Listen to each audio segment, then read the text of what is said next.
तो सबसे पहले तो मुझे यही बताइएगा कि मोटापा कम करने के लिए जो सर्जरी है, ये उसमें कौन से तरीके राइज हैं, बेस्ट है, बेहतर है? Thank you. जो सर्जरी है इसको हम कन्वेंशनल सर्जरी कहते हैं। इसमें जो मेन प्रोसीजर्स हैं वो दो तरह के हैं। जो मोस्ट कॉमनली परफॉर्म्ड प्रोसीजर है उसको स्लीव कहते हैं। उसका आपने अभी जिक्र किया है कि मोस्ट ऑफ द टाइम्स 3 सुराखों के ज़रिए पेट में 3 छोटे कट लगा के तो सर्जन या 4 सर्जन आपका मैदा तकरीबन कोई 80% मैदा काट देते हैं और जहाँ से काटा है वहाँ से बाहर से सी के तो बाकी मैदा फेंक देते हैं।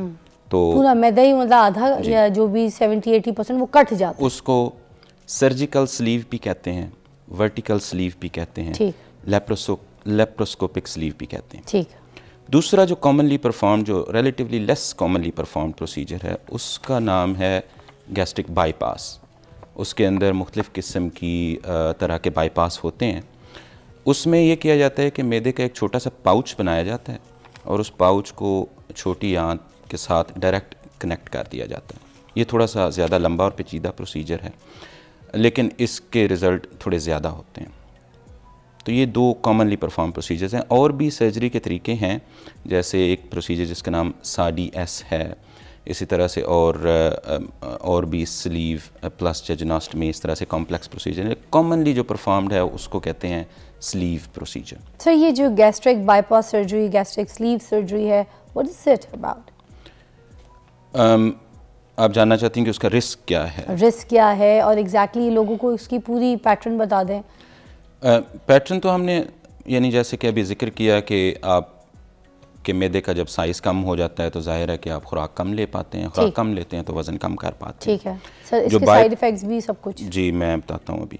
और बाईपास में ये है कि ना सिर्फ साइज़ कम होता है बल्कि बहुत सारी इंटेस्टाइन का हिस्सा बाईपास हो जाता है, यानी खुराक उसमें जाती ही नहीं तो हज़म नहीं होती, तो गैर हज़म शुदा खुराक बाहर चली जाती है। जो आप खाते भी हैं तो उससे वज़न कम होता है। ओके।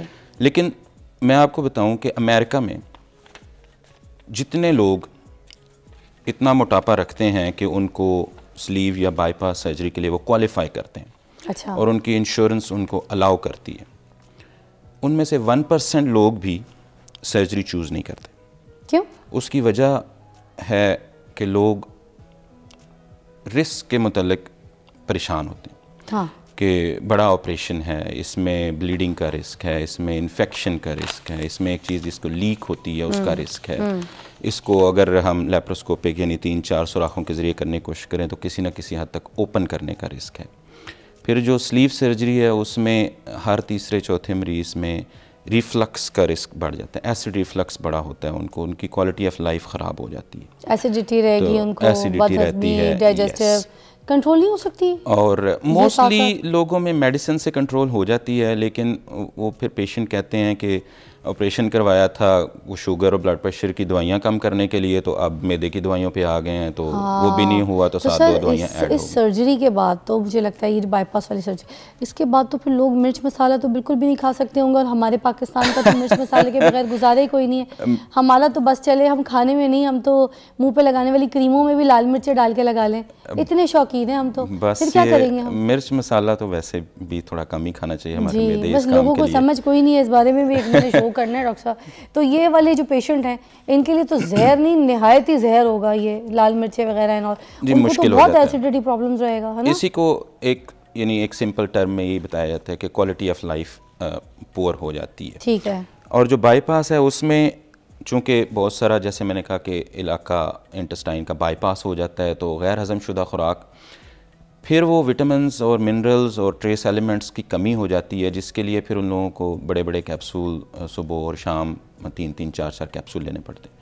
फिर वही बात के पेशेंट कहता है कि हमने शुगर और ब्लड प्रेशर की दवाइयाँ कम करने के लिए ऑपरेशन भी किया, लेकिन अब विटामिन की बड़े बड़े सर, ये एंडोस्कोपी, स्लीव और ये गैस्ट्रोप्लास्टी ये जो है, इसके बारे में भी ज़रा हमें सही से इलैबोरेट कर दीजिए। ESG क्या है?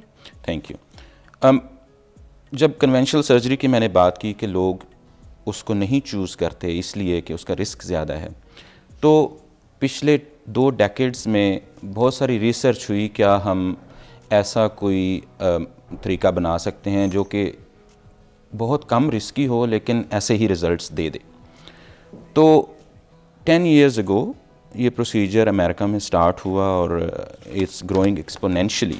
इसमें क्या करते हैं कि जो आपने बताया कि चावल के दाने के बराबर भी जो 4 आपको सुराख लगते हैं वो भी नहीं लगते। आपके पेट के ऊपर कोई किसी किस्म का कट नहीं लगता। आपके सारे इंस्ट्रूमेंट्स जिस तरह से सादा एंडोस्कोपी होती है। कट के ये कैसे सर्जरी? Yes, सर ब्रेक के बाद बताइएगा, डिटेल में एलैबोरेट कीजिएगा।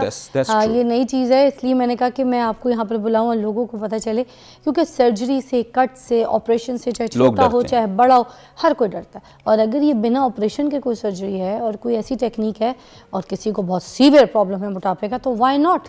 सेहत है तो हज़ार नेमत है। अब ये एक ऐसी सर्जरी है जिसके बारे में डॉक्टर साहब हमें बता रहे हैं, डॉक्टर हमाद, कि ये ना तो चावल के दाने के बराबर कोई कट लगेगा, ना कोई ऐसी सर्जरी, छोटा ऑपरेशन बड़ा ऑपरेशन कुछ नहीं, मगर आप जो है ना अपना मैदा छोटा करके दुबले हो सकते हैं। अब ये कैसे मुमकिन है जब कोई कट ही नहीं लग रहा? एलैबोरेट। Thank you. इसमें जो जितने भी प्रोसीजर हैं वेट लॉस के, उसमें से जो लेटेस्ट है वो ये है। अच्छा, ये कब इंट्रोड्यूस करवाई गई? तो ये तकरीबन 10 साल पहले शुरू हुआ।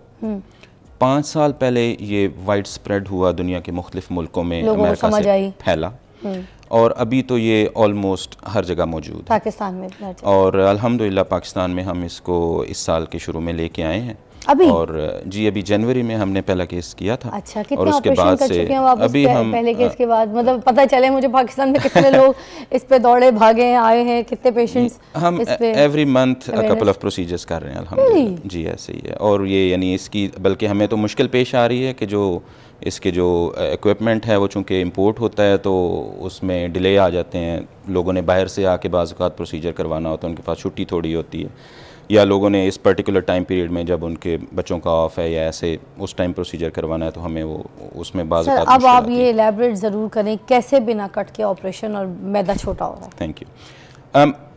उसमें होता ये है कि इंस्ट्रूमेंट्स एक एंडोस्कोपी के ज़रिए मुंह के ज़रिए दाखिल किए जाते हैं, मुंह से खुराक की नाली में, वहाँ से मैदे के अंदर जाके अंदर से सिलाई करके तो मैदे का साइज़ पहले की निस्बत 25% 30% रह जाता है। जिस तरह से आप किसी शर्ट की, किसी ट्राउज़र की फ़िटिंग करते हैं, उसकी सिलाई के अंदर ही एक सिलाई लगा देते हैं तो वो टाइट हो जाता है। अल्ट्रेशन।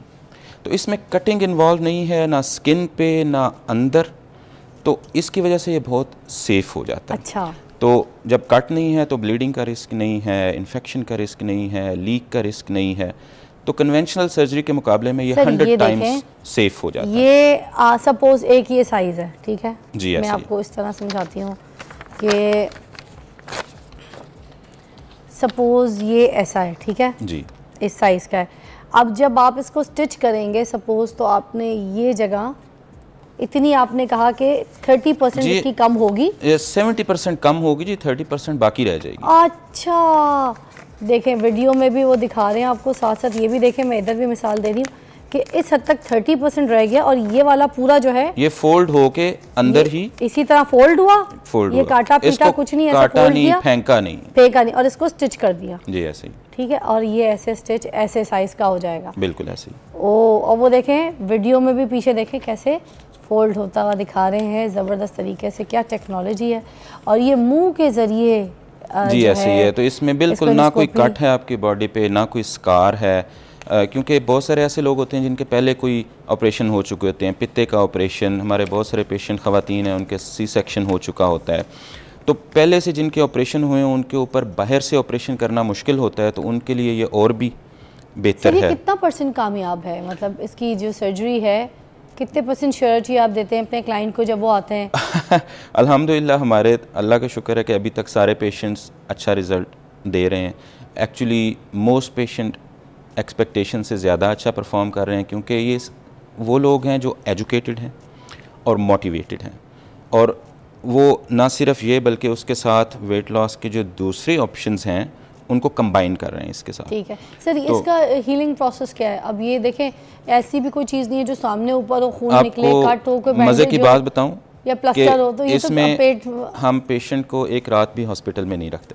मुझे तो लगता है आप करके कहते होंगे अभी चले जाओ जी, ये तो जो सीन है 4 से 6 घंटे की ऑब्जर्वेशन हम एहतियातन रखते हैं। अच्छा, और उसके बाद हम सिर्फ इसलिए कि एक नया प्रोसीजर हुआ है, मैदे के अंदर कुछ तब्दीलियाँ हुई हैं, तो बाज़ औक़ात कुछ थोड़ी बहुत नौसिया या वॉमिटिंग एक नई चेंज के साथ बॉडी एडजस्ट हो रही होती है। खाने पीने की परहेज क्या देते हैं फिर आप? कितने टाइम तक क्या बंदा क्या नहीं खाता, सिर्फ क्या खा लेता है? 1 महीना हम थोड़ी सी डाइट को आल्टर करते हैं, इसलिए कि जो स्टिचेस लगाए हैं वो ज़रा अपनी जगह पे सही तरह बैठ जाएं। ठीक है, बिल्कुल ऐसे ही है। तो 1 महीने में पहले जो 2 हफ्ते हैं उसमें हम लिक्विड डाइट, तो हमारी डाइटिशियन उनको पेशेंट को एक्सप्लेन कर देती हैं lots of options liquid diet की, और उसके बाद सेमी सॉलिड नॉर्मल डाइट लेकिन सिर्फ सेमी सॉलिड फॉर्म में, ठीक, और afterwards life long healthy diet. और वो जी सर वो ये कितने की हो जाती है सर्जरी अगर किसी ने करानी है? अच्छा, पाकिस्तान में क्या प्राइस है? मैं आपको एक और जो है ना वो बात बताता हूँ।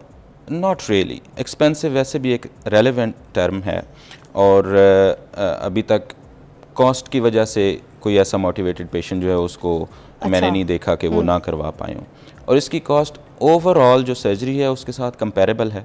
नई टेक्निक और सर्जरी के पैसे बता दें जी, सर्जरी के पैसे बता दें फिर पैसे इट डिपेंड्स बेसिकली कि उसमें स्टिच कितने लगते हैं, बिकॉज मेन खर्चा वही है जो कितने स्टिचेस की आप 4 से 6 धागे लगते हैं। 4 से 6, आप 4 का भी बता दें 6 का भी बता दें। तो 4 वाला जो है वो तकरीबन 9 से 10 लाख तक है, और जी बिल्कुल। और आप ये कह रहे थे कि महंगी नहीं है? बिल्कुल भी नहीं। अगर मैं आपको इसकी जो यानी इसको कहते हैं कॉस्ट इफेक्टिवनेस एनालिसिस, चक्कर पे आ गए। अच्छा, और वो जो 8 वाले स्टिचेस हैं वो कितने की हो जाएगी? 8 तो यूजुअली होते, कभी रीइंफोर्समेंट या कोई टूट जाए खुदा न खास्ता ऐसे, तो यूजुअली 6 स्टिचेस में तो वो तकरीबन 12 तक जो है ना वो उसकी कॉस्ट चली जाती है। और ये आपको फ्रैंकली बताऊं, दुनिया में सबसे कम प्राइस ये है, और उसकी वजह ये है कि हम इसके अंदर अपनी कोई फ़ीस नहीं ले रहे, और वो इसलिए कि हम यानी इस पैशन के साथ कि ये वो टेक्निक, वो चीज़ जो अमेरिका में या इंग्लैंड में मेरे पेशेंट्स को अवेलेबल है, वो पाकिस्तान में क्यों ना अवेलेबल हो।